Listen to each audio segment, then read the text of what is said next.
Yeah, great. Good evening, everyone, and thank you for joining us again today. We really appreciate all of you being here. My name is Karen Cage, and I am the CEO with Realcomp.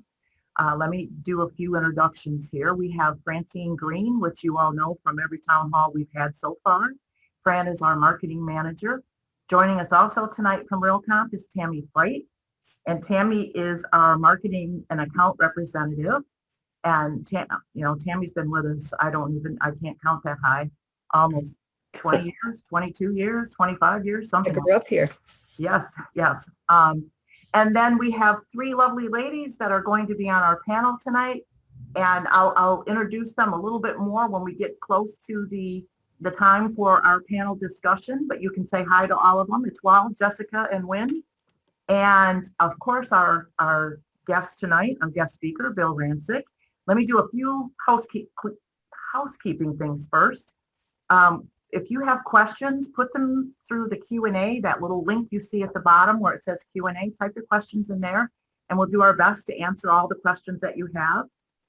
Yes, we are recording this. So yes, you'll be able to go back and watch this again or share it with some of your fellow agents if you'd like. And that's it. So let me introduce our speaker tonight. After bursting on the scene as NBC's first apprentice, Bill Rancic has traveled to every part of the globe, sharing his life experiences and business acumen with tens of thousands of leaders, businesses, and organizations on a variety of important topics. Having invested nearly 2 decades living the topic, Rancic authored New York Times bestseller, You're Hired, How to Exceed in Business and Life, along with 3 other books. This examines how some companies and leaders make the leap to superior results. Driven by relentless curiosity, Rancic recently began his business journey when he graduated cum laude from Loyola University. He then went on to found a successful monthly online subscription-based retail business. Since that time, he has inspired millions around the globe to work toward reaching their full potential in both business and life. Bill has a big interest in real estate, owning 4 buildings in the city of Chicago and 6 restaurants. He is currently co-owner of the RPM Restaurant Group and Juliana Prosecco, and resides in Chicago with his wife Juliana, who we got to see earlier. Sorry you weren't all there. And his son Duke. And let me just say, he is a very, very down-to-earth, nice guy. So let me introduce Bill Rancic. Well, thank you for that wonderful introduction. I really appreciate it.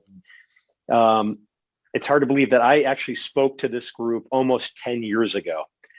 So I know some of you who are with us tonight may have heard me talk earlier, but I'm sure many of you have not. So I'm going to give you a little bit of history about who I am and I guess why I'm here today, and certainly why I think it's a fitting group that I'm speaking to.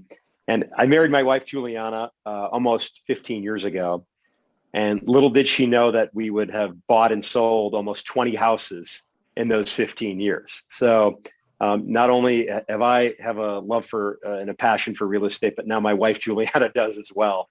And we're quite the team. So it's really, again, an honor and a privilege to be with you here today. But I've been an entrepreneur my whole life. And some of you may remember the story I told 10 years ago, but it's a really fitting story because, a lot of people will always ask me, did you know that you were going to be a successful entrepreneur? Well, I guess that depends on your definition of success, when you were first starting out. And did you know you were going to win that reality TV show, The Apprentice, when you went on it? And I always joke with people that, I didn't know I was going to work for Donald Trump, and I didn't know that I was going to, be involved in many different businesses. But I always circle back and I joke, if you ask my mom, she always said she knew I was going to be an entrepreneur when I was 10 years old.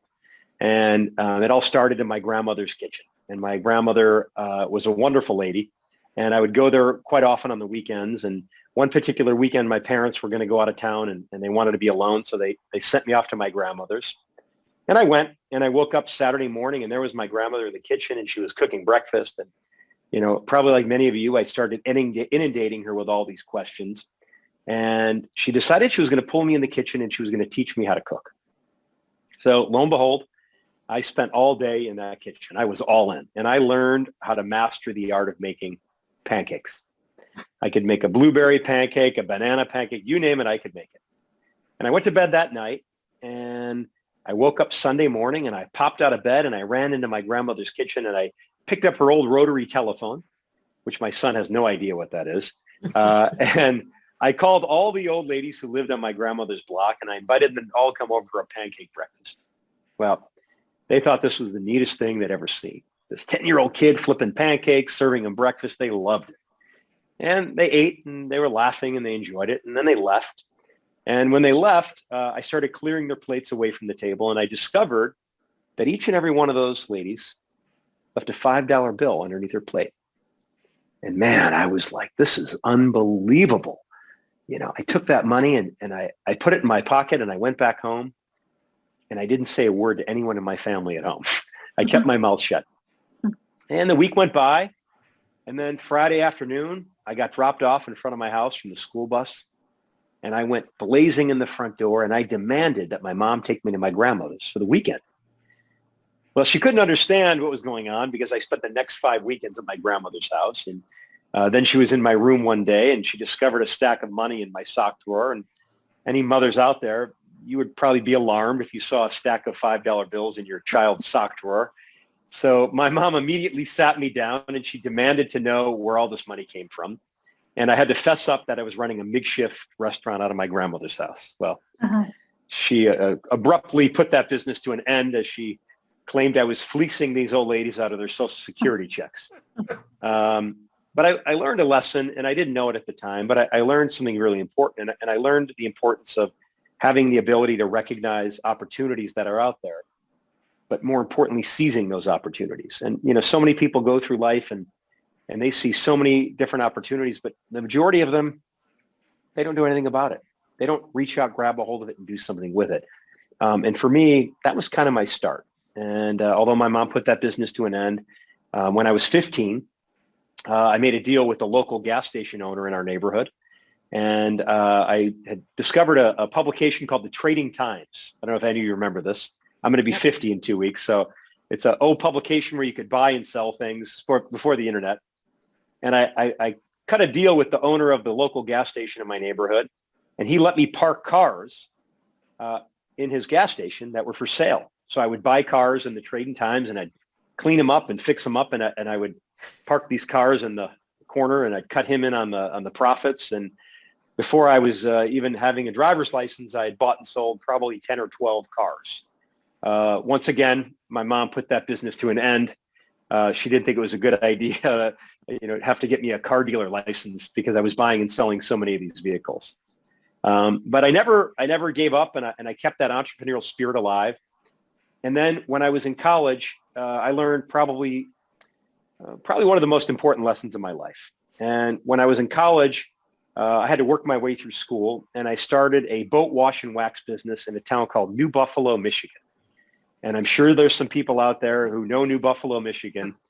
It's a town where all the wealthy people go on the weekends, and they have these big, beautiful boats, and man, they're really amazing. Now, I grew up in a home in Chicago, and both of my parents were educators. So most of the adults that, I had interacted with as a child were fellow educators, principals, teachers, counselors, things like that, because those were who my parents were friends with. And when I started this boat wash and wax business, my eyes were opened. And I met people who had made millions of dollars, right, who had these beautiful boats. And after 2 or 3 summers of taking care of all their boats, I got to know these people. I had relationships with them. And I realized that they were no different than me. They didn't have any magic potion. They didn't come from necessarily wealthy families. These were hardworking people who put the time in, who had a vision, and they didn't give up. And I left there, and I worked my way through college, and I realized at that particular moment that if they could do it, I could do it. There's nothing that's stopping me from achieving my dreams of being that entrepreneur, from achieving the success that I envisioned. All those magazines I read growing up, the Robb Report, and all those different magazines with the fancy cars and the things that I thought were really incredible. I realized that, you know what? I can do it. And I'm going to find people who can help me. And I'm going to find those who've achieved it. And I'm going to ask for mentorship. I'm going to ask for help, which led me to my next career move in my life. And when I was about 8 months out of college, I'd worked for a company, and I watched a fellow who'd been there for 30 years get fired, right? And it had a real impact on me because I said, man, oh man, this guy gave his life and soul to this company, and after 30 years of service, they fired him. And I watched him walk out to his car with all of his personal belongings. And as his car drove away, I said, I'm never going to let that happen to me. And I decided that day that I was going to never go back, and I was going to be an entrepreneur for the rest of my life. And I came up with an idea with a buddy of mine to start the first ever Cigar of the Month Club. Every month I would send out 5 cigars to people's homes. I would generate a newsletter to teach them about these cigars, and I'd put a little gift card in the box as well. And this was a pretty novel idea. This was 1994. The internet was just getting started. There was no real way to market other than magazines and TV and radio, right? Because it was just a very unique platform.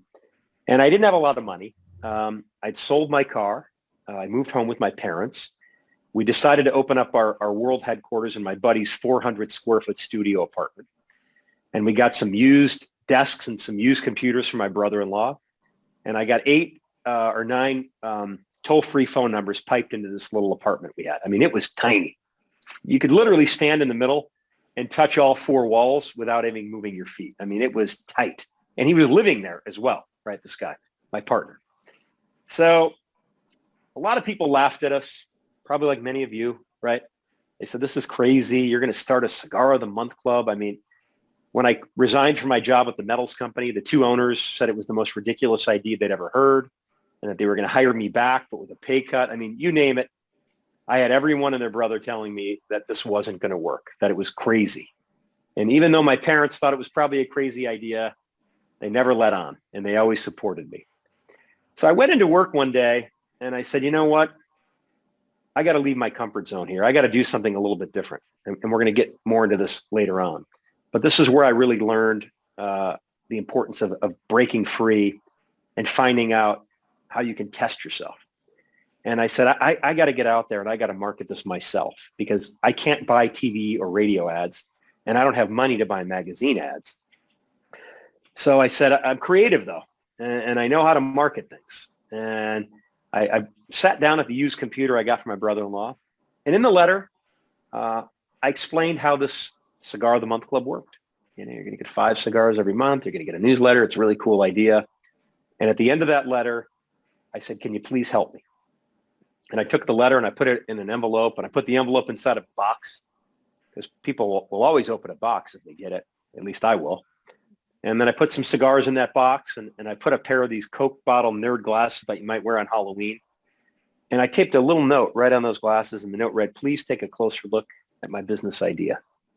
And I put those glasses on top of that cigar pack that was on top of that letter, and I sealed it up. And I sent them to the top 10 morning radio shows in the city of Chicago. And about a week went by, and lo and behold, my phone rang. And I got a call from the producer of the #1 morning drive radio show in Chicago in 1994. It was the Jonathan Brandmeier morning radio show. And she said, hey, Brandmeier wants to have you on to talk about the cigar club. She said, you got 5 minutes. Be here on Friday. So I go to the radio station. It was in the John Hancock building in downtown Chicago on like the 34th floor. And I go there the morning I'm supposed to. And me and Brandmeier, man, we hit it off. And my 5 minutes turned into 35 minutes at the heart of morning rush hour when everyone's in their cars listening to the radios. We didn't have satellite radio at the time. So this guy had a captive audience. And he starts telling his listeners that he'd been a member of this Cigar of the Month Club for years. And I'm like, oh my Lord, we're 3 weeks old. He's going on and on and on. But he kept giving out my 1-800 number every 15 or 20 seconds. And I finished the interview, and I had to sprint back to the world headquarters in our apartment. And I ran in there, and I kicked that door open, and I'm all out of breath. And I see my partner. He's got one phone on every ear. And every phone that we have in that little apartment is ringing. And I reach over, and I take an order from this woman, and she orders a 12-month subscription to this Cigar of the Month Club. And I had to stop, and I had to say, ma'am, are you really sure? It's $40 a month. Well, she was sure. And then I hung up the phone. I looked over at my partner and I said, hey, looks like we're going to be in business for at least a year because we've got a 12-month subscription we need to fulfill. So the business grew and we went from, 1,000 members to 3,000 members to 8,000 members. I think we got just over 10,000 monthly members getting these boxes sent to their home each and every month at $40 a pop. And it was good.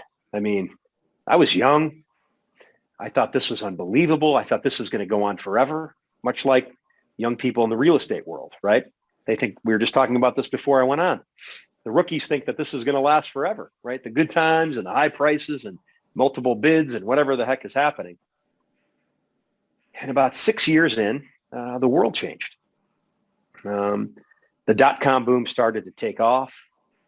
People were falling out of love with this of the month club concept, right? Everything was .com this, .com that.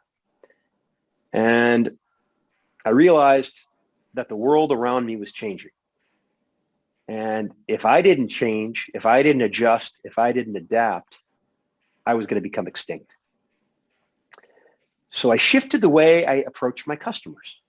And I started selling cigars to casinos and golf clubs and country clubs and resorts and hotel chains all across the country. My competitors, they were doing the beer of the month and the wine of the month. They kept their blinders on. They stayed in their comfort zone and they kept doing things the way they'd always done them. For the first time in my life, I realized the importance of agility. And it was at the age of 27. And I said, I am going to be the guy who's able to adjust, who's going to be able to react, who's going to survive, because I don't want to become extinct. And my competitors did. The wine of the month and the beer of the month guys, they both filed for bankruptcy. I adjusted, I reacted, I changed. And people don't like to change, right? It's not comfortable. It's really difficult. Like, I like the way I like things, and things have been great, and I'm set in my ways, and I have a schedule and a routine, right? And I remember years ago, I sat down with a really brilliant businesswoman. Her name was Brenda Barnes, and she was the CEO of Pepsi for a while, and then she was the CEO of Sara Lee, and she was just a wonderful lady. And she said to me, she said, real change takes real courage, but it's worth it if you're looking to achieve real results. And boy, is she right. We need courage. We need that work ethic. We need to overcome that fear. So agility is something that I've implemented into my entrepreneurial life no matter what. And I realize that I can never get too comfortable. I have to take those blinders off. I have to look around me. I have to have that peripheral vision, right, to think about what could come. And one of the ways I do that is I force myself to leave my comfort zone. I'll give you an example. When I go to check on some of our restaurants, we own, and I'm going to talk about the restaurants later, but I take a different route. I change up my routine. I say, I'm going to drive down State Street to Dearborn. I adjust, right? Instead of taking that same routine that's in my rote memory where I can drive there and literally not think about anything and not even remember how I got there, I force myself to change. I like to run.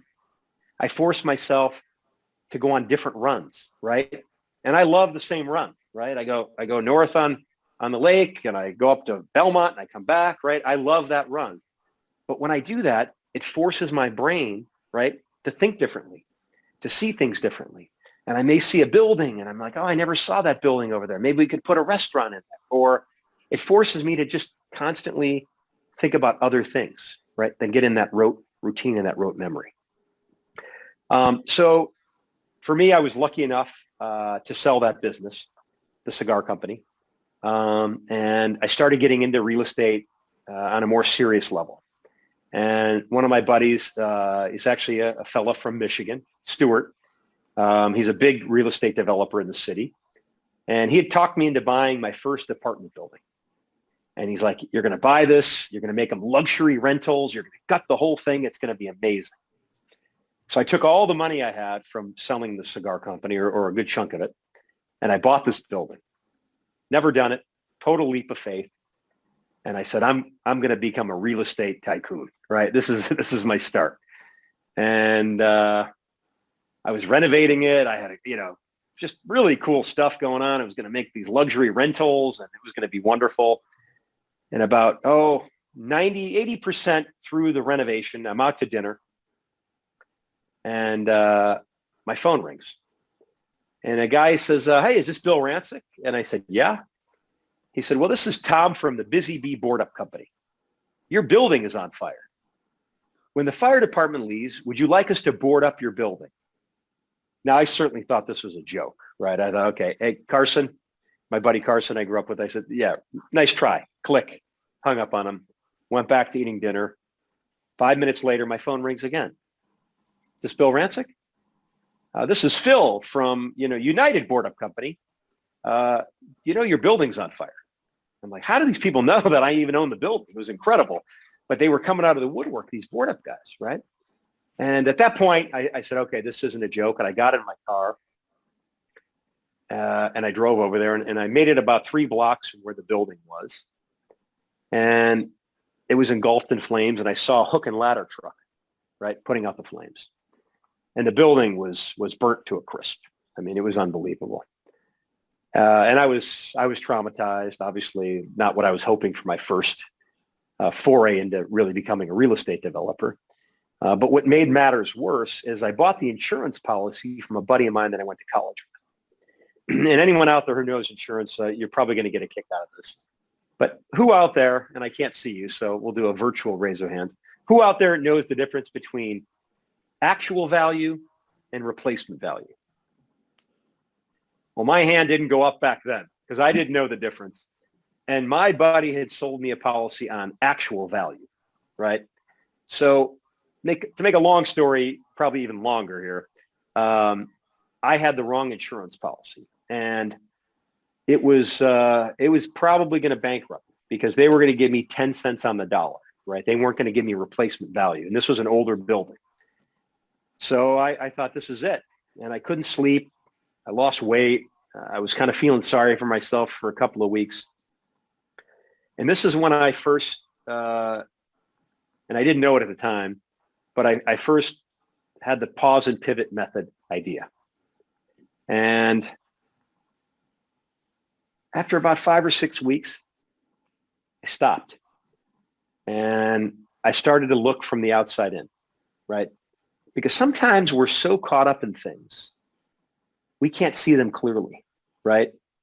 Oftentimes other people can see a situation clearer than we can. We tend to catastrophize things in our mind, right? And we make things far worse than they really are. And I could only see what was right in front of me. I could only see, how am I going to make this a luxury rental apartment building? And then I paused and I stopped and I reflected and I started to look through the window and look at myself. And then things started to come to me. And I said, well, wait a minute.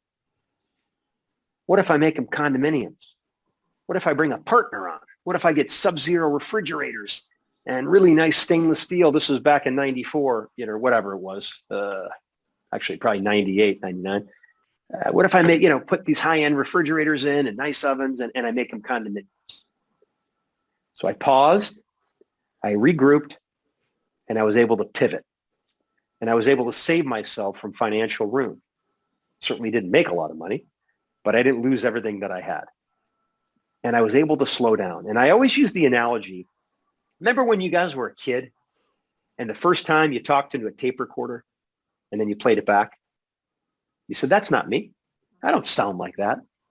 Because in our minds, we think we sound a certain way, but that way may not be reality. And the same is when we're going through a situation, or even if it's just every day, right? The pause and pivot method is something that's effective to do on a daily basis, even if you're not faced with a crisis, because in our minds, we think we're managing people a certain way or we're treating our customers a certain way. But play the tape recorder back, pause and pivot. You may not be treating those customers the way you think. Your voice may not sound the way you think it does. So I was able to pause and pivot. And again, I didn't know it at the time, but it's something that I've been able to utilize And then I've finally been able to kind of verbalize what it is. So after that building had burned down, I realized that, you know what, I probably need a little help in becoming a real estate developer. And lo and behold, my phone rang. And I'm going to get to the pause and pivot method more a little bit later. But my phone rang, and I got a call from this girl that I went to college with from her mother, lovely lady. And she said, hey, there's a new show with Donald Trump, and they're looking for entrepreneurs. And she said, I made you an appointment on Thursday at 3 o'clock. You better be there. She was the kind of lady you don't want to say no to, and I'm so glad she called. So I went to that appointment on Thursday at 3 o'clock, and I met with these folks from Hollywood, and they had 215,000 people who had applied. And they narrowed it down, and they narrowed it down, and then they were looking for the what they call the best of the best. And this is the first ever of this show. And they asked me if I'd be part of the final 50, and I said I would. And then they narrowed it down. And I went to LA for a week to go through more testing and more interviews with people. And then at the end of the week, I got called into a room with a fellow named Mark Burnett, who's created many of these fantastic shows.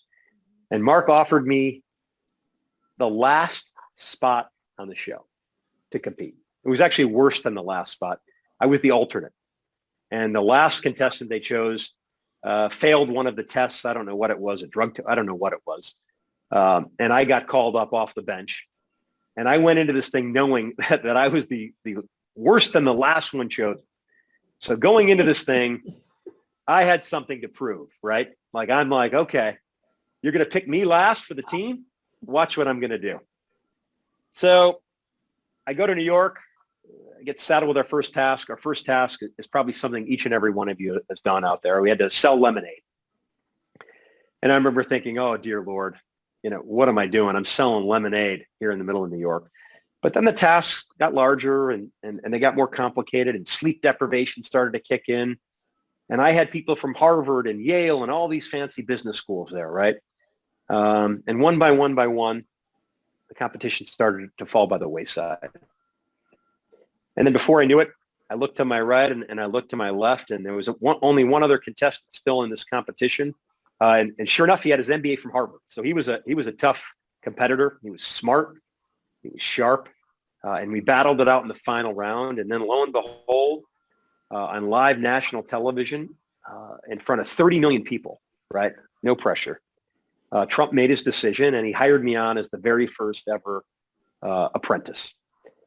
And it was remarkable. And it was kind of a surreal moment.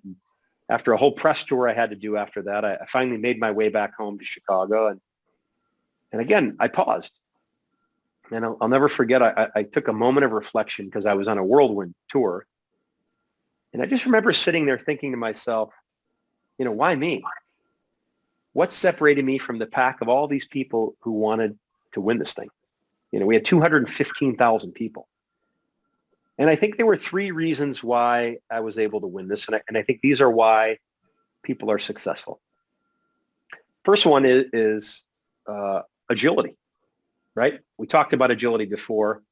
On that show, I was faced with 16 different businesses that we had to start. And I was able to bring 16 different strategies and 16 different management styles to the table based on what I was facing, right? We had to run a rickshaw company. I ran that a lot differently than when we had to take over his real estate company. And then I had to take over a casino, right? And I was able to adjust and react and adapt to the environment that I was faced with. And many of my competitors didn't have those tools in their tools. One way and one way only. And that was probably a major cause for them not succeeding and going where they should have. Secondly, I understood the value of risk, but I understood risk is often misinterpreted, right? Risk is often, oh, I'm a gambler, I'm a risk taker. In business, the successful ones understand risk, they manage risk, they respect risk, and they convert risk into success. And, you know, success is a funny word, and some people, you know, always say, well, you know, why is that guy successful and that one not? And for me, you know, the answer is really simple. And it comes down to one word, and that word is fear. And I don't know if you knew this, but when you're born into the world, you're only born with two natural fears. That's the fear of falling and the fear of loud noises. And so many people are afraid they're going to fail. They're afraid making mistakes. They're afraid what their friends or their colleagues are going to say about an innovative idea that they never even try. And that's why most people aren't successful. You miss 100% of the shots you don't take. So it's about practical execution. It's about agility, and it's about risk. Now, what is practical execution? Well, practical execution is really about adjusting and reacting, like we said. Risk, we know what it is. And agility, it's about checking your ego at the door. It's about leaving your comfort zone. And it's about understanding that change is the same thing as progress. It's the same thing. If you don't change, you won't have progress. You won't get to where you want to be. And I think without that, oftentimes people have regret. They look back on their careers and they say, man, I wish I could have done that, or I should have done that. And when you're at, right, and you're not afraid to fail, you look back and you're like, I'm so glad I did that. Think about the major risks you took, right? Some of the biggest gambles I took, I look back now and I'm like, thank God I bought that piece. Thank God. And I can't believe that I even questioned myself, right? But I was okay with leaving my comfort zone. So agility has helped me out a lot. And in the introduction, it was a wonderful introduction, but Karen mentioned that I had owned a restaurant chain. And I'm a part owner in a restaurant group called RPM Restaurant Group. And we have 6 restaurants in Chicago. We have restaurants in Washington, D.C. We're starting to branch out into Austin, Texas. And had we not been agile over the past 14 months, things could be a lot different today. Needless to say, you know, we have quite a lot of people who work for us, a lot of people who count on us. But in the February before the pandemic, we opened up a 50,000 square foot facility, and half of that facility was a private event space. We had weddings booked for 2 years, right? Weddings were booked through 2022, every weekend, right? It's right on the Chicago River, right? It's at Clark in the river. I don't know if you know downtown, but you guys are our neighbors, so you know this. It's an amazing space. And we had to adjust. We had to react. We had to leave our comfort zone. We had to feel the pain. Most people don't want to feel pain, right? And there's a great analogy that a friend of mine said. He said, you know, you're here, you want to get here, and there's a big rainstorm in the middle, right? And you don't want to get wet. And you're going to go this way, you're going to go this way, you're going to go this way. But the only way you're going to get to this side is by going through that rainstorm and getting wet. And over the last 14 months, we had to get wet. We had to adjust. We had to make changes. We had to do things we never have done. We decided to open up a wine of the month club. I got back to the roots from the cigar business. We started manufacturing food that we could ship to people's homes, and we're going to start selling that in mass, you know, over the next year. We changed, right? We started finding every way we could, and we leaned on our team, right? We leaned on the creativity of all the people. We have 700 plus people who are part of the RPM family, and we weren't afraid to lean on them. Again, and that comes to checking your ego at the door. Part of being agile is being able to check your ego at the door. But we were able to adapt and react and adjust, and we found things, and we were able to birth things out of necessity. We found what people needed, and we were able to birth things out of necessity. Which leads me to my next topic, and that is the importance of empathy. And empathy in business is really quite amazing. And if you look at all the great visionaries of our time, they've embraced empathy, they've understood it, and they've used it quite profitably. And I always say it's often misunderstood. And a lot of people think empathy is, you know, giving someone a hug or feeling sorry for someone. Well, kind of. But real empathy in business is when you see the world from your customer's eyes. you actually walk a mile in your customer's shoes. You see things from their perspective, not your own. And, if you look at empathy and you look at some of these great visionaries, Steve Jobs once said, he said, people often don't know what they want until you show it to them. And if you look at some of the biggest company out there, right? Amazon, right? The wealthiest man in the world, right? Steve Jobs. He has been able to use empathy in business quite remarkably. And what Jeff Bezos has done. Jeff Bezos, what he's been able to do is he's been able to become an expert at gauging his customers' pain points. And then he acts out and creates profitable solutions, right? He finds ways to take away that pain, and he does it in a profitable manner. He's able to gauge those pain points so effectively. That is truly using empathy in business. Again, and it dovetails well with the pause and pivot method, because oftentimes in sales, right, we're so caught up in our next call or our next appointment or the next showing, right? We're not actually listening to the customer. We're not understanding what their pain is. And a woman who worked for me years ago, when I was transitioning the cigar company from of the Month Club to selling to casinos and resorts and country clubs and doing it in a different manner, she ran the sales for me. And one day she was trying to crack a big national casino account, the Harrah's Casinos. And she'd go in every month. No, not this month, next month, next month. 6 months in, she never gave up. She went in there and she paused. And she took in her surroundings. And she noticed on his back credenza of his desk, he had a shrine to his dog, right? Pictures of him and his dog. It was like a whole thing dedicated to his dog behind his desk. So she left that meeting and she went to the pet store and she put together a little gift basket and said, hey, thanks for taking the time. Here's a little something for your puppy. And she sent him a little care package. And within a week, she landed the account. And he said, you know what? You actually paid attention. You had enough thought to see that I really cared about this dog. And if you have that ability, I know you're going to take care of my account. She probably didn't know it, but she was using empathy in business at the time. She was seeing the world in which she works from her customer's perspective. And she created a profitable solution because she got a major account and it was very profitable for her, and it was absolutely wonderful.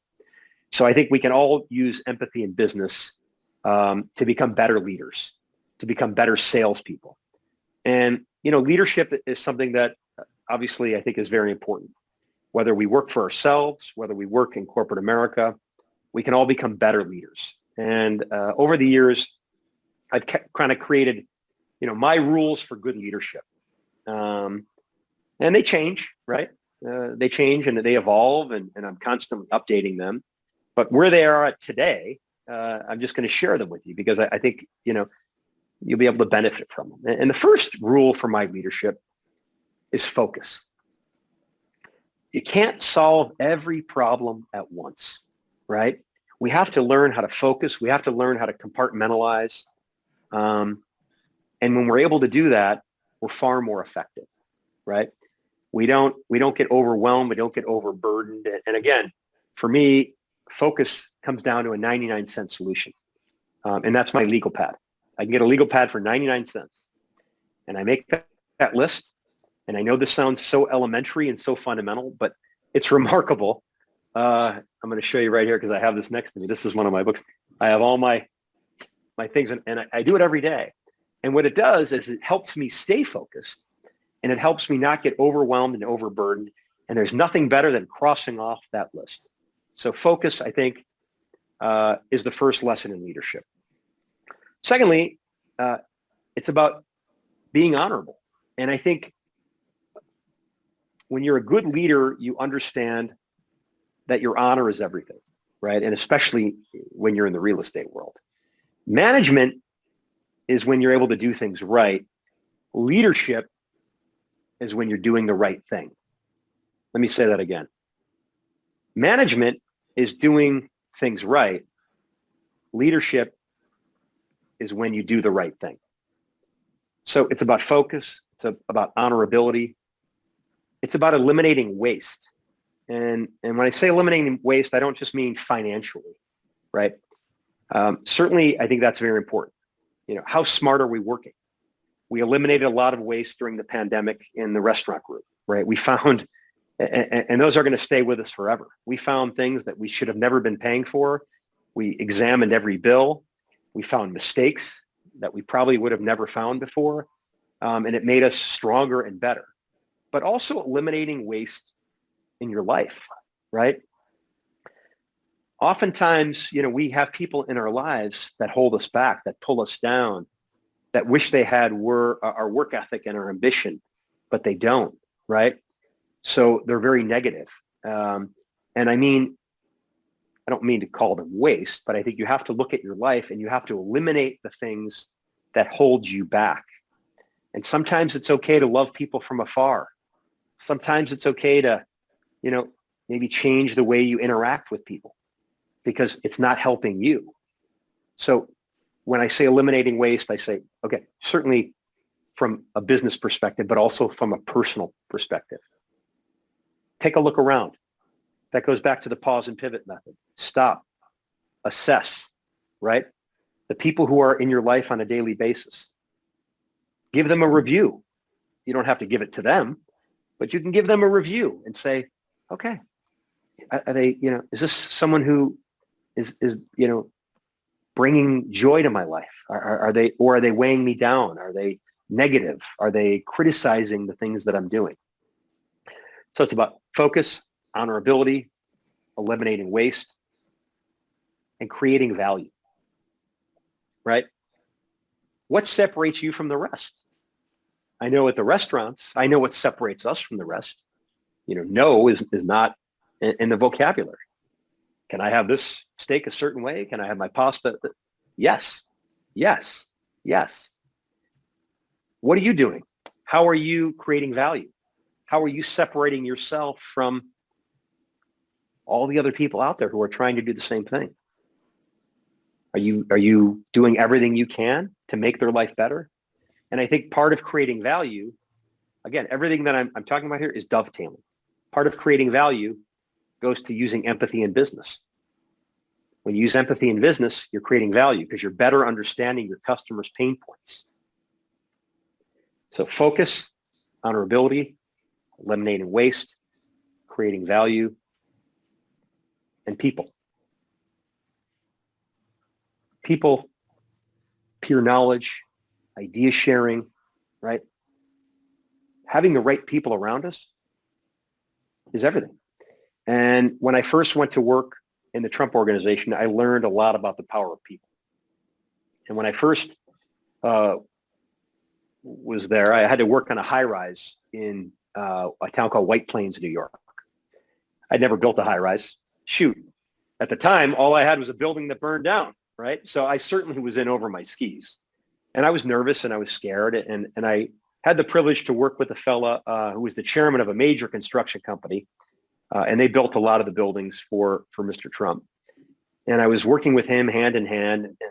And about a week on the job, he turned to me and he said, "Hey, Rancic," he said, "be the conductor." And I looked at him and I said, "Oh, sounds great, Greg. Have a good night." I was a little intimidated from this guy. He was this big guy from Brooklyn, had a thick Brooklyn accent. And as I was riding back into Manhattan, I started to think about what he was saying.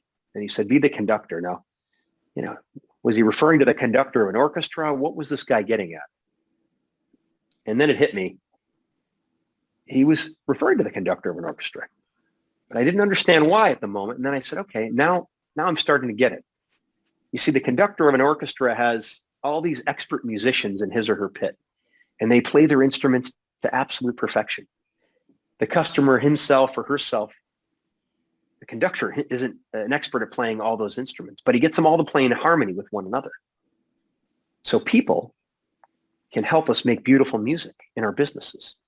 People can help us crack the code of social media, help us with digital marketing, help us find ways to embrace video showings, right? How can I like this better? What can I do differently to make things easier for my customer? It's all about people. And without people, I forgot who said this, but they say if you want to go fast, go alone. If you want to go far, you go with many. And that's not my line, but it was a great quote and I thought it was fitting. I'll have to get back to you guys on who said that, but it's so true. And speaking of people, in a moment, I'm going to bring up some panelists that I want to interview because I want to understand the business better. And these are people who are doing really well in your industry. But I personally think we can learn a lot from each other. We can learn good things and bad things from each other by idea sharing. But I want to end with this before we get the people up there, because we talked a lot about a lot of different things. But we talked about agility. We talked about leaving your comfort zone. We talked about change. And there's a great saying, and it goes something like this. It says, sometimes the place you are is not the place you belong. Remember that. Sometimes the place you are is not the place you belong. I want to thank you all for having me. I'm going to turn it back over so we can get proper introductions of our panel. But it was really an honor and a privilege to be here today. And I certainly wish I could have been there in person. But hopefully next year we can do this again and I'll be your MC. Excellent. Excellent. Thank you, Bill. Thank you so Thank much. you. And as Bill said, I'd like to introduce the three panelists that we have tonight. And then Bill's going to ask them some questions. I think we can all learn something from each of them. I'll start with Jessica. Jessica Tremonti. She is an agent with Century 21 Kern and Oberski in Dearborn Heights. She was licensed in September of 2010. She's been full-time ever since. She is ranked as an Hour Magazine Detroit All-Star in the top 5% in Metro Detroit for the last 5 years. She was ranked in the top 20 of Metro Detroit agents for social media by Property Spark. She was ranked as a C21 Centurion in 2018, 19, and 20. And she's ranked in the top 3 individual agents with Century 21 Kern and Oberski and number 6 overall. Jessica was born and raised in Michigan, has experience working throughout the state, loves serving out-of-state clients while introducing them to the beauty of Michigan. Her primary market is Wayne and Oakland counties plus Ann Arbor. And last year she helped 82 families find or sell properties. I love the way you say that. In addition, she has a dozen rental properties, including a set of cottages in northern Michigan. So welcome, Jessica. Thank you. Next, it is my privilege to introduce Wynn. Wynn Eckitts. I hope I say your name right. You think by now I would say it right, Wynn, because we've known each other for a very long time. Is the broker-owner of Real Estate One Westrick in Marine City, Michigan. Wynn holds the Realtor Emeritus status with the National Association of Realtors, and she's held membership in NAR for 43 plus years. She's a 4th-generation realtor and runs a family business that began in 1889. She graduated from University of Michigan with a master's degree in real estate. Oh. Yeah. Yeah. Wynn was born and raised in the Blue Water area and is a Marine City native. Her current hobbies include spending time with her family, traveling, and volunteering with various youth programs and organizations. She's very active in her church, Rotary International, Girl Scouts of America, Habitat for Humanity, and Chamber of Commerce. Wynn specializes in representing her clients in the purchase and sale of single-family residences and income property throughout Macomb, Sanilac, and St. Clair counties. You can tell by her energy that Wynn truly loves the real estate business and prides herself with keeping current with transactions, school districts, neighborhood information, and related services, including mortgage, insurance, and inspection information. She holds the following certifications and recognitions. I have to take a really deep breath for this because it's a long list. Realtor certifications, GRI, Realtor Institute, ABR, the Accredited Buyer Representatives, Platinum Club Top Agent Award, Certified Residential Specialist, Lifetime Achievement Award for Girl Scouts of America, SRES, I don't know what that stands for, but I'm sure it's good. You'll have to Senior Housing Representative. Senior Housing, okay. Habitat for Humanity Key Volunteer Award 2009 through 2019, Woman of Distinction Honors Award 2020, President's Circle of Excellence, Diamond Real Estate One Family of Companies, Eastern Film Association Arbitration Chair, and best of all, a member of the Realcomp Board of Governors. So welcome, Lynn. Thank you. Okay. Next, I would like to introduce Dr. Etoile Libet, who is the Associate Broker of Starlight Properties in Southfield, Michigan. Etoile was licensed in 1986. She has 35 years of full-time real estate consulting and training, which has given her experience in everything from buyer agency, first-time buyers, multifamily housing, relocation, short sales, to condos and new construction. Because she believes in trying to make a positive impact anywhere she can, she's an active member of the Greater Metropolitan Association of Realtors, the Grosse Pointe Board of Realtors, and the Detroit Association of Realtors, as well as a past president of the Detroit Association and the Greater Kalamazoo Association. We're glad you came back to this side of the state. Dr. Libet holds the following certifications, designations, and distinctions. Again, deep breath. She's the 2021 president of the Michigan Realtors, so she's our current president. She has also served on the board of directors of Michigan Realtors and has chaired and served on many committees and task forces. She has chaired and served on numerous committees at the National Association of Realtors. While chairing the Cultural Diversity Committee, the strategic plan for minority outreach was developed, along with the original At Home with Diversity course. She has been a federal political coordinator on behalf of the National Association of Realtors to former Congresswoman Carolyn Cheeks Kilpatrick, former Congressman Hanson Clark, and currently Congresswoman Brenda Lawrence. Dr. Libet is a strong advocate for fair housing and equal opportunity. She's a fair housing and diversity instructor and a past board member of the Metropolitan Detroit Fair Housing Center. In 2003, Etoile received an award from the Fair Housing Center of Southwest Michigan, having helped to establish that organization. In 2005, she received the Fair Housing Leadership Award from the Metropolitan Detroit Fair Housing Center.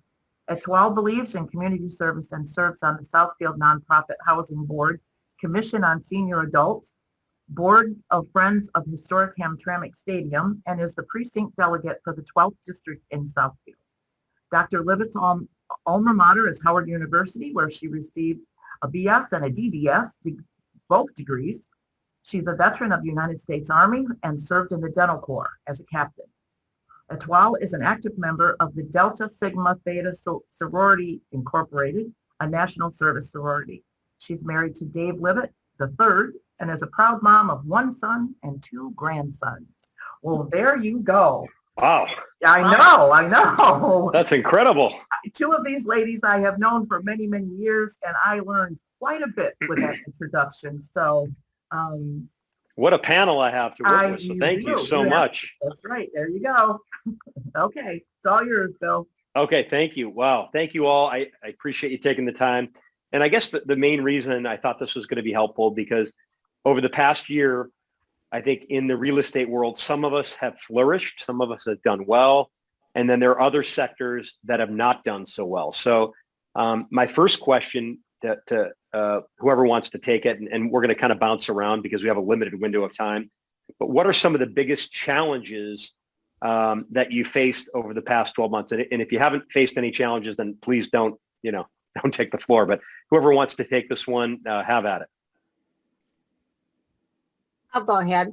I thought being an owner broker, one of my biggest challenges was keeping all my agents safe and teaching them how to be safe and stick to the COVID rules because some are either really senior or really young. And it was difficult. And trying to stay connected with them during that time was also very difficult because the older ones don't even do internet, let alone Zoom or anything else. And the younger ones are way ahead of me on it. So, but I learned a lot. And I do think I kept my agents close to me and I helped them all grow. I took on a new agent and I lost an agent because they weren't willing to follow what the guidelines were. But it was very difficult to stay connected to the agents, keep them safe, keep myself safe, being compromised in a couple ways myself, but yet getting off my fanny and getting out there every day and doing something to help somebody else. That was a challenge. Yeah. How did you keep everyone connected? I just want to do a quick follow-up, like, Well, because that is difficult when you have people who can't even use Zoom or get on the internet. Well, I'm a very personal person, so I picked up the phone and called them. Great. And I connected with my agents no less than once a week, sometimes a little bit more. I have one young mom with 3 young kids. One of the kids had COVID. Nobody else in the family got it, but that was very stressful. And plus they had a lot of financial distress because their living is building homes and real estate sales, and being able to give them faith and let them know that, it's going to be okay, and get them a couple referrals. And my one little girl's kind of a newbie. She really did good for her first full year with me, and raising the little kids, getting through COVID and keeping her building business going. And, I just think I'd send them little gifts, Happy Mail or something, just to brighten their day, because everybody was so depressed. Yeah. And you can't be depressed. You got to be upbeat, and you got to make them feel upbeat. So I think the phone calls really did help in sending out the Happy Mail. Wonderful. And did anyone else face any challenges on the panel? Yes, my challenge was putting together a studio. I had to figure out, first of all, I had to flex my business plan, and it flexes constantly. So a lot of the things that you talked about are on, I have a little list here I'm looking at, are here. So my business plan flexes all the time. And I had to decide, do I need to hire a media assistant? I mean, I've played with media, but I knew I needed to stay connected. Yeah. I had to build out a studio because I knew that I never thought about writing notes, but I did start that. But I knew that my aim is toward the millennials and first-time home buyers. I do a lot of counseling. So that's why I wanted to build out my studio, but also get serious about digital marketing. Yes. I was out there playing with it. I had all of them, but I really wasn't working it the way that I should have. So another big obstacle was getting in there, finding the people who could teach me how to do this, so that if I decided to hire an assistant, I would know that they were doing a good job. So great. Awesome. Well, you look great. I mean, you've got a professional I mean, the background looks amazing. So you're putting us all to shame here. So that's great. Someone made it for me. Well, they did a very good job. So, okay. So I want to just shift, just in the interest of time, but so obviously we face challenges, but then we've also had opportunities. And, through this pandemic, certainly a lot of people have done very well and have seized a lot of opportunities. I want to hear from you all, or whoever wants to take this, but like, what are the opportunities that have come from this, and how do you think you'll be doing things differently? And I know the answer to part of this going forward. How about you, Jessica? Sure. I got my license in 2010 and just kind of never stopped. It was 10 solid years of working 6 or 7 days a week, 10 or 12 hours a day. I mean, that's a bit of an exaggeration, but not too far off. So when the quarantine happened, it was a forced vacation. And truthfully, I was enjoying it. So one of the things that came from that was I was refreshed. And I think before that, I was starting to get a lot of burnout, and it was, Mhm. you know, it was coming out in my service to my clients. Yeah. So I was refreshed, and it gave me time to kind of reflect on how I wanted my business to go moving forward. The other thing is that, you know, implementing things like Zoom into my calendar. It saves a lot of time. It's giving me a little bit more of a life back, Mhm. and you know, making things more efficient. So I think Mhm. business overall is more efficient if you're utilizing these tools.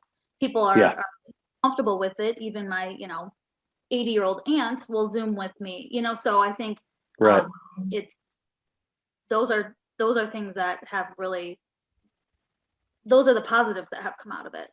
The other thing is people have been in their home quite a bit and know what they want and what they don't want in a home. So Mhm. some people are making moves or inspiring moves because they need a home office or whatever. If they want more yard, Yeah. so we need more movement going on, but it has kind of inspired that for people. Yeah. Anyone else want to take this one? Well, I had the opportunity right after shutdown. You know how we were talking earlier about God tapping you on the shoulder?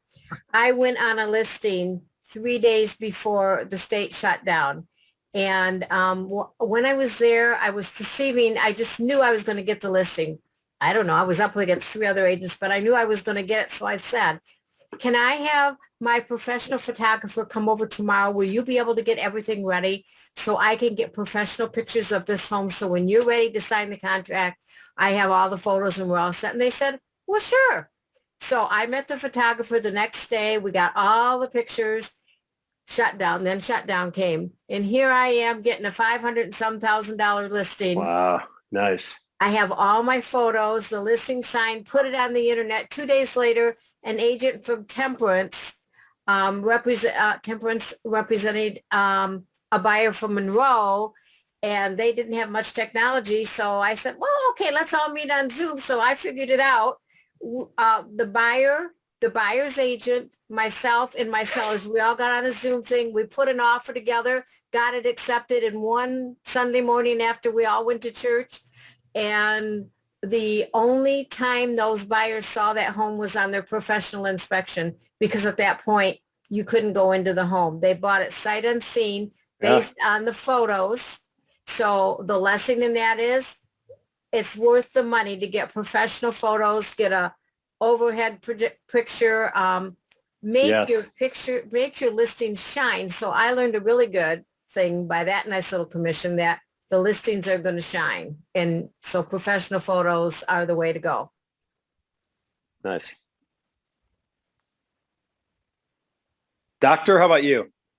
Well, the first thing I did once I focused was, because I also do some consulting.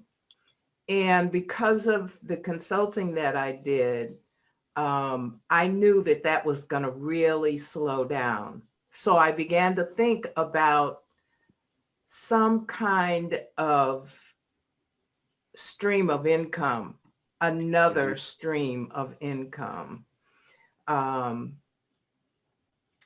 I also tried to figure out where I could decrease my budget. And the thing that you said about going through and looking at your finances, I found some things that I was subscribed to that I had never used. Yep. And have you ever tried to get them to stop? Forget about it. Forget about it. Oh my goodness. But I did it, I did it because I wanted to put my money somewhere else. I needed to put my money somewhere else. And so I looked for your credit card companies will do it now, just so you know. Yeah, I do.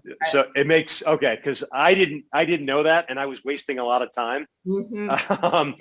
And then Karen, who's my sister, said, what are you doing? And she said, just call the credit card company. Yeah, I finally found out about that. Yeah. Yes. And so I was able to take that money and put it toward some of the networking that you talked about with other agents, seeing what they were doing, like agents like Jessica. You know, she's not been in the business as long as me, but I know that there are things that I can learn from her. Exactly. So I reached out to some of those agents.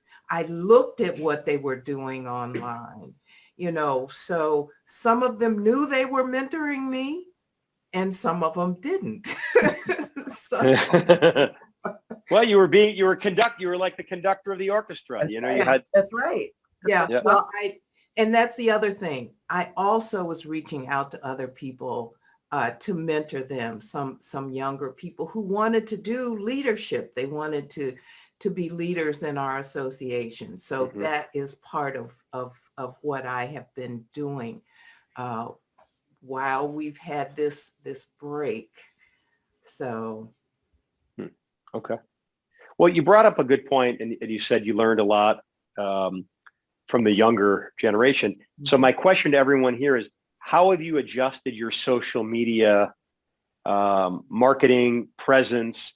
You know, for me, and I'll just tell you my vision on it, you know, with the restaurants, you have to give people real content, right? And I always say, you know, if you're only going to try to sell things, buy this, buy that, but, you know, come in and you know, you're going to lose people. But when you can create that bond with someone, right, on social media, hey, these are my suggestions if you're looking to buy a house, or, you know, what to do when you have a good inspector. We say how to cook a RPM steak at home. Like, we give them information and content that will better their lives. And by doing that, we're creating goodwill, and we don't always just want to take. So for us, we saw a lot of that during the COVID. We found we were trying to give people ways to make their lives better during the pandemic. What have you done? And if anyone's done a good job, you know, to try to maybe adjust and adapt your social media tactics? Go ahead, Jessica. I've just tried to be more interactive on social media, and I was before, but I also just, I do a lot of real talk. So when a scenario happens, I'll go and speak on my Instagram story to just share what happened to help somebody, or just, you know, talk real estate. It seems like that's something that a lot of people are interested in, and I'm a realtor, so that's my message. I mean, but a lot of what I do is not it's not edited, and it doesn't look pretty. I do something called real estate pillow talk, where I will tell people something weird that happened over the course of my day, and I seem to get most attraction on that. You know, because we have some odd interactions when we're out in the market, but I'll bet. Yeah, but that seems to interest, or, you know, entertain people even more than real concrete facts about real estate. But I think it's a mix of all of it. And I think, as you know, what's really important is to be authentic, you know, in your message. It makes you a real person when you tell those stories. That's right. I have this thing. I always have a story. I don't, whatever the subject is, I have a story. So I bet. Yep. I mean, it's just funny when you know, put something on Instagram story that's there for 24 hours, and 3 months later I'll run into somebody that mentions it. So what we're putting out there, people are watching, and they are listening. Great. So, Great. you know, I got to keep that in mind. But it's good. How are we doing on time? Are we, because I know we're going to go to a Q&A. Do we have time for a little bit more, or no? Well, we do. I don't have a lot of Q&A popping up right now, so everybody must be enjoying the.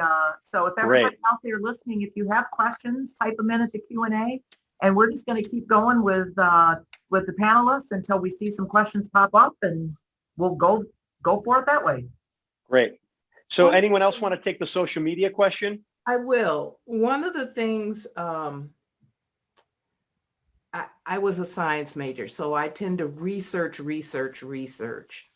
And I have been putting together what I want to talk about on media, social media, not real estate, but for instance, Southfield has a lot of really nice art pieces. So I have learned how to go to Canva, take pictures of those pieces, and put myself in those pieces. Now I'm going to launch it soon. I haven't done it yet, but I'm going to do that because I'm getting in touch with someone else to kind of get my stuff out there. I am active with my sorority, and so I will post that kind of thing, and it's amazing what happens when you do that. We had our first virtual Delta Days at the nation's capital, and so we posted and we talked about what went on, and so some people actually picked up the phone and called me. So, you know, and you have an opportunity. That's another way to get that relationship that we are all missing. You know, we're all missing the relationship of being able to reach out and touch someone. Yeah. And so the other thing I've done is write personal notes. You don't do that anymore. So, no. Yeah. That's powerful. I love that. I think writing a personal note, it just shows effort. It shows that you're thinking about them. That is a lovely touch. So I'd like to see more of that, to be quite honest with you. I think that's wonderful. So we have a couple of questions coming in here. We do. I didn't know if you could see them or not.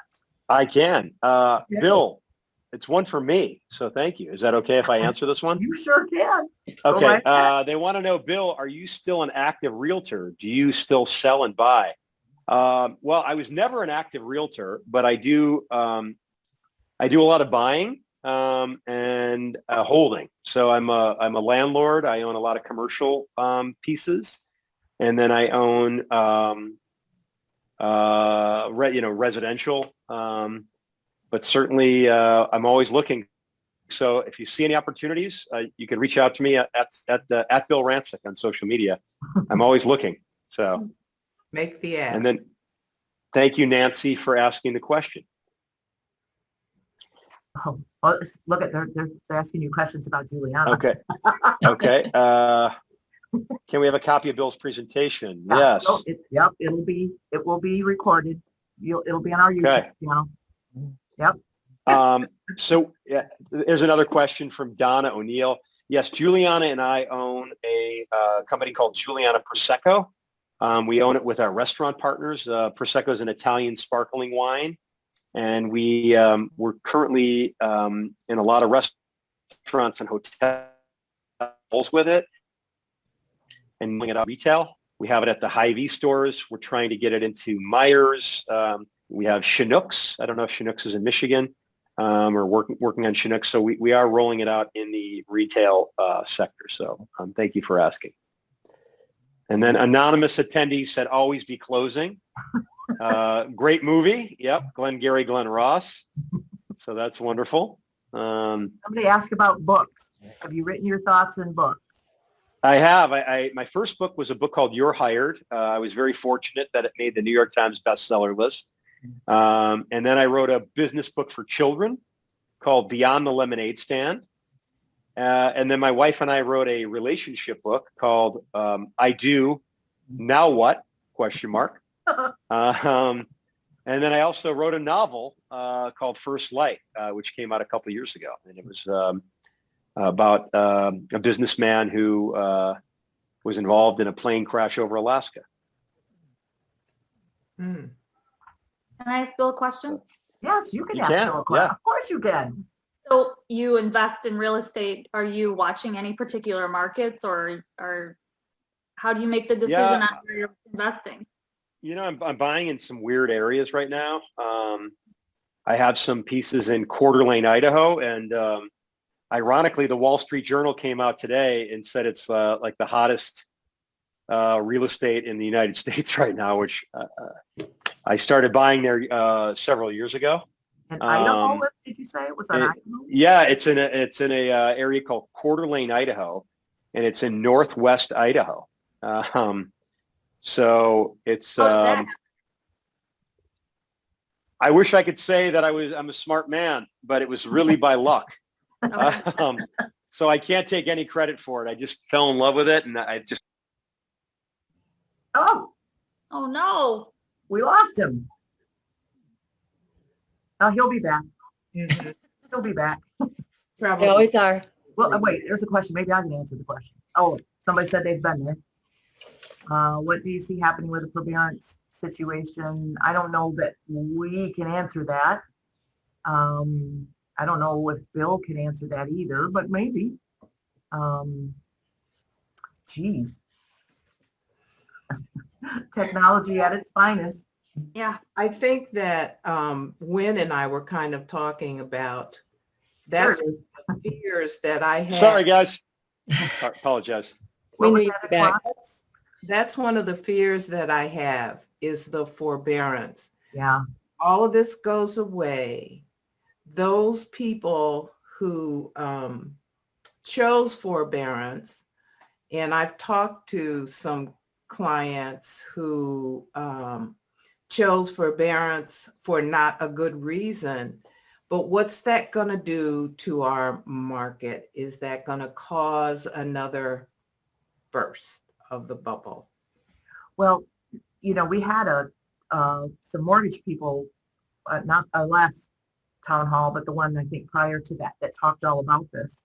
And what they said was they felt that the people that found themselves in a bit of a bind right now, because they chose the forbearance, because the market is still so hot, that they may be able to sell their homes and come out of it okay.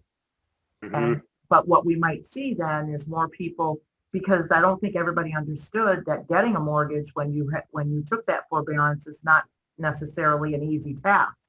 So we may see more properties come on the market without them buying something in exchange, which isn't necessarily a bad thing when you have so many buyers already out there, maybe, as long as the people who have to put their homes on the market have someplace to go. We want to make sure they have somewhere to go. So I think there's a lot to see what's going to happen throughout the rest of this year. I think we might have some other questions. I actually have a question for everyone on the panel, and I genuinely don't know the answer to this.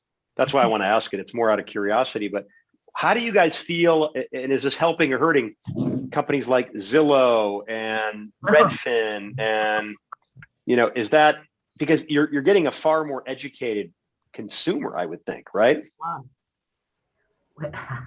So Zillow is no longer that third-party portal. Zillow is now a real estate broker. Yeah. Got it. That has changed. Go ahead, it's one. I was just on a roundtable, a president's state roundtable at NAR. And this was one of the discussions that presidents all over were having about, number one, Karen, what you said, the fact that Zillow is actually internal now. And also the fact that when your client comes to you, they feel they know as much as you do about the process. And so that's the other thing that we have to do. We have to keep up with the education of what's going on, whether it be that Idaho has this hot market or that no, this is not the way that you purchase a home like you see it on TV. So we're constantly having to make sure that we're educated, that we do know about mortgage, and that we put together a presentation that that anybody can understand, even though they think that they know everything. So you become the counselor and they become the person. You figure out what it is they need and they want. Yep. So It's interesting.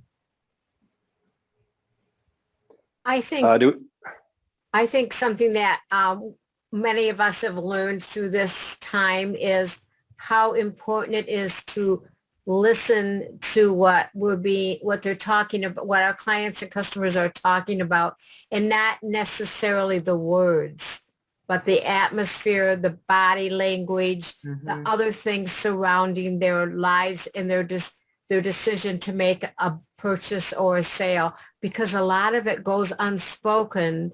So we have to almost be like mind readers. We have to be able to have perception, and really notice their surroundings and notice what really makes them tick in order to really help them and guide them through a transaction. It's not an easy task today. We really have to take everything, put ourselves in their position and really listen, because a Yeah. lot of times they don't even tell us what they want us to know. That's right. I think that Zillow is just getting messages, getting information out. It's fast, it's easy, pretty easy to use, and that's why customers are drawn to it. You just have to keep in communication with your database to beat them to it.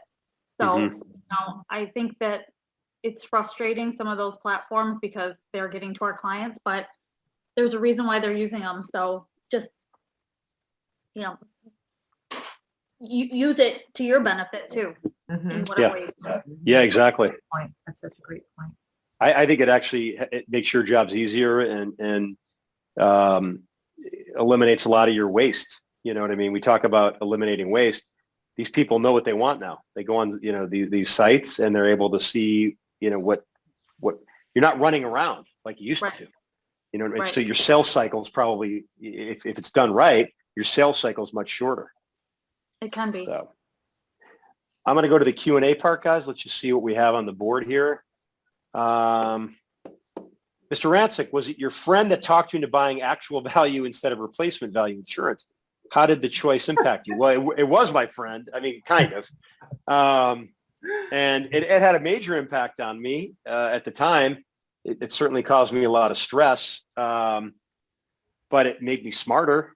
And, you know, again, that was kind of where I was able to birth the pause and pivot method, although I didn't call it that at the time. But when I reflected back on my life, that's the pause and pivot method, where it was really kind of first in my life, first introduced. So although it was painful and I don't appreciate that I didn't get good advice, you know, he did me a favor because he made me stronger. And I think in most situations like that, hopefully we're able to come out of them stronger. So go to that question from Benjamin.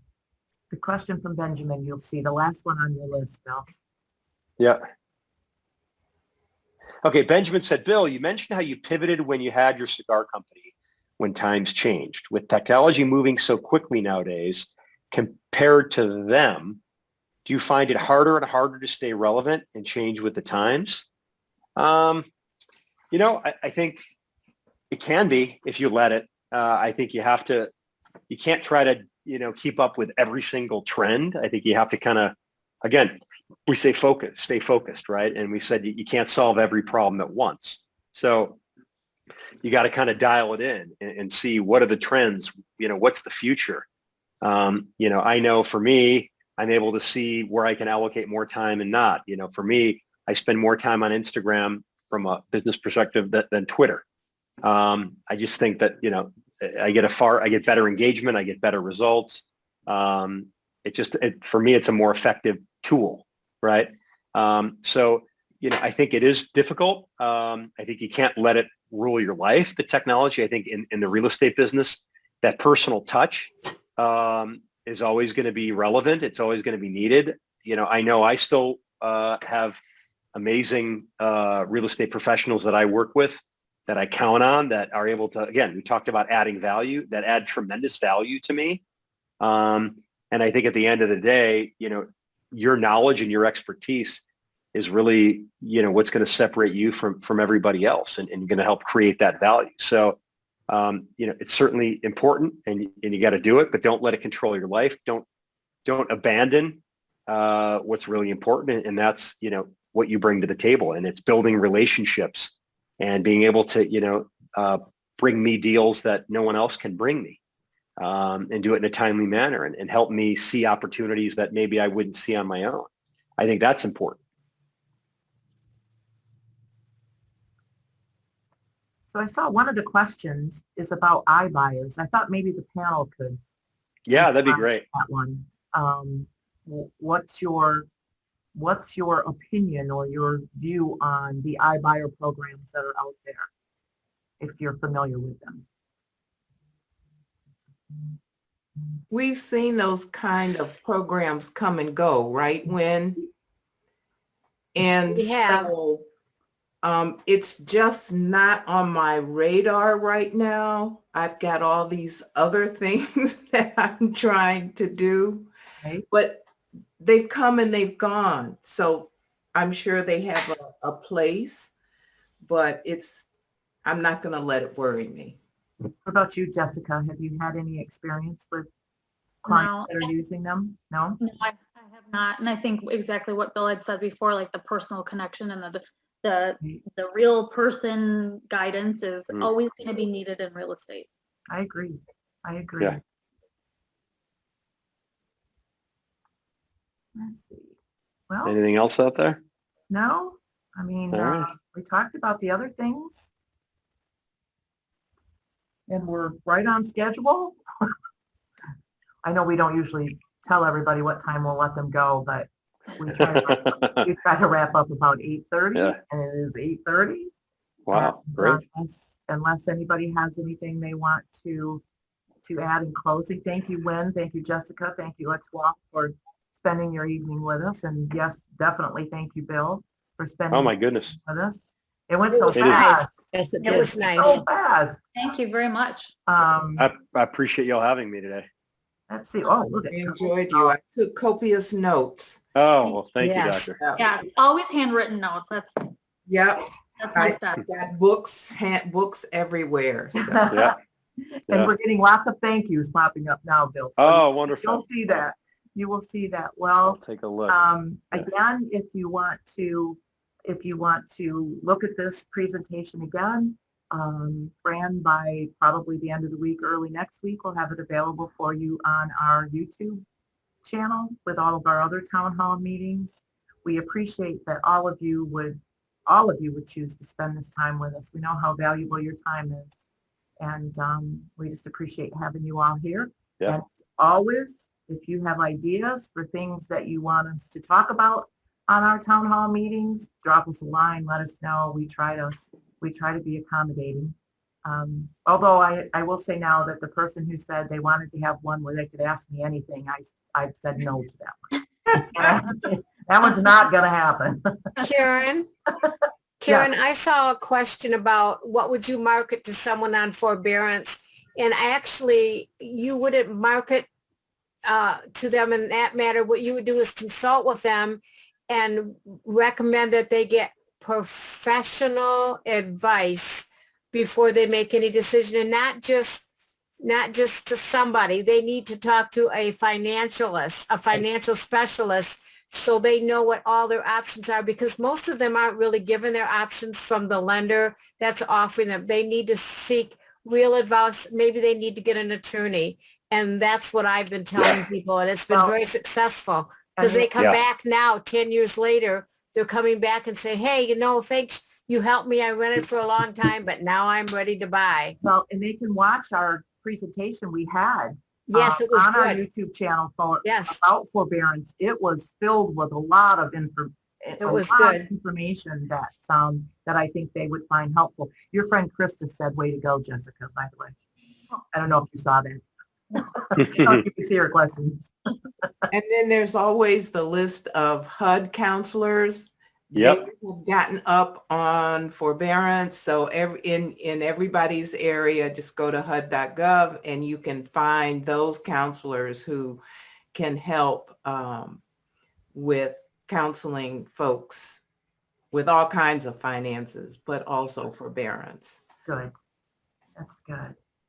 All Well, right. this was fun. Well, Thank you. Thank you all. Everyone. Thank you so guys. much. And thank Juliana for making an appearance for all Have a wonderful week, guys. Bye-bye, Thank everybody. you. Thank you, everybody. Bye-bye. Bye. Good night, everyone. Have a